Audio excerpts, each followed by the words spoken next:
የአብይ ጾም ወራት አንደኛ ሳምንት ረቡዕ አንደኛ ንባብ ከትንቢተ ዮናስ ምዕራፍ 3 ከቁጥር 1 እስከ 10። በዚያን ዘመን እግዚአብሔር ለሁለተኛ ጊዜ ዮናስን እንዲህ አለው፣ ተነስተህ ወደ ታላቂቱ ከተማ ወደ ነነዌ ሂድ፣ እኔም የምነግርህን ቃል ለሕዝቡ አውጅ።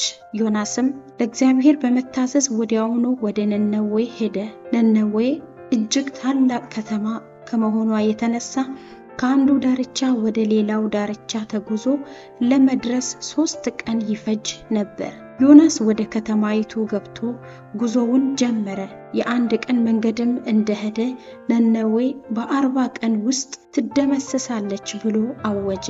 የነነዌ ሕዝብ የእግዚአብሔርን ቃል አመኑ፣ ጾምም አወጁ። መጸጸታቸውንም ለመግለጥ ከታላላቅ ጀምሮ እስከ ታናናሽ ድረስ ሁሉም ማቅ ለበሱ።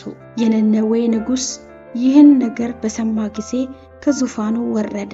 ልብሰ መንግስቱንም በማውለቅ ማቅ ለብሶ አመድ ላይ ተቀመጠ። ለነነዌም ሕዝብ እንዲህ ሲል አዋጅ አስነገረ።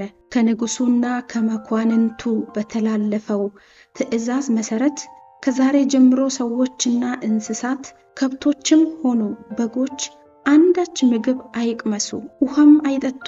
ሰዎችም ሆኑ እንስሳት ማቅ ይልበሱ።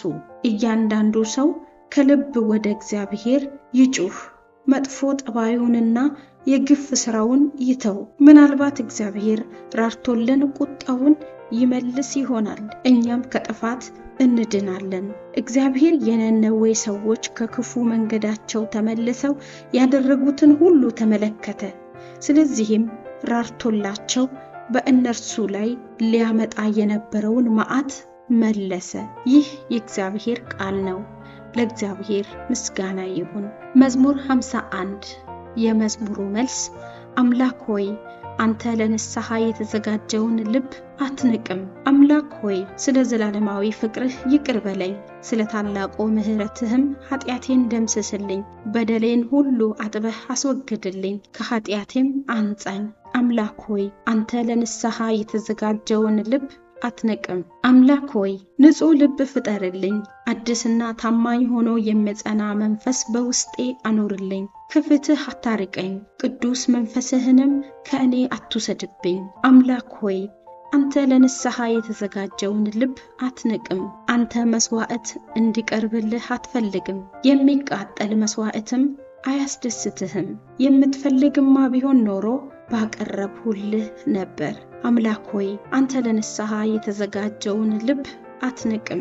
ለእግዚአብሔር መቅረብ የሚገባውን መስዋዕት ትህትና የተሞላበት መንፈስ ነው። አምላክ ሆይ አንተ ትሁት የሆነውንና ለንስሐ የተዘጋጀውን ልብ አትንቅም። ከሉቃስ ወንጌል ምዕራፍ 11 ከቁጥር 29 እስከ 32። በዚያን ጊዜ ብዙ ሰዎች ወደ እርሱ መጥተው በተሰበሰቡ ጊዜ ኢየሱስ እንዲህ አለ፣ የዚህ ዘመን ሰዎች እንዴት ክፉዎች ናቸው!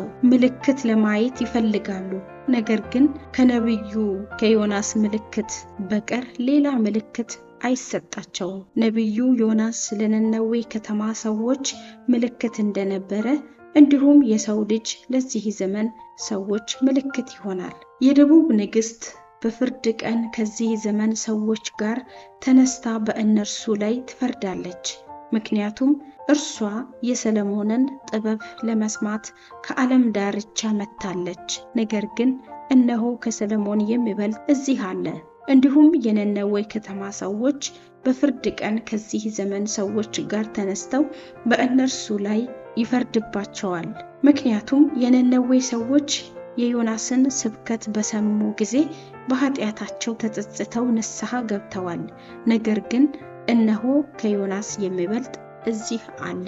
ይህ የክርስቶስ ቃል ነው። ክርስቶስ ሆይ ምስጋና ላንተ ይሁን።